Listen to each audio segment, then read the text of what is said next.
победата со Цибона треба да биде заборавена во смисол на тоа дека таа еуфорија што ја имаше после натпреварот мора да спласне, бидејќи не чека еден прилично силен противник што како име и како играчи изгледа неатрактивен.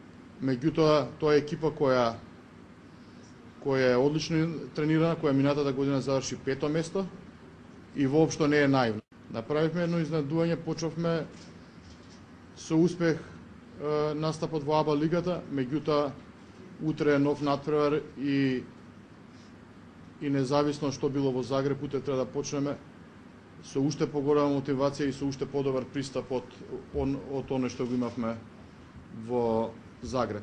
И мислам дека тоа е основен клуч за утрешниот натпревар. Доколку успееме во тоа, сигурен сум дека ќе прикажеме добра игра и дека на крајот ќе се радуваме на втора победа.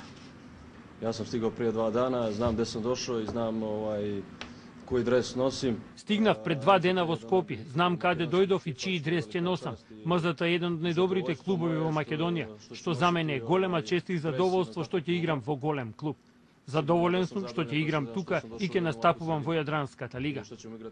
Утре вечер не очекува тежок и незгоден противник, Широки Брекет тим кој минатата година заврши на 5-то место.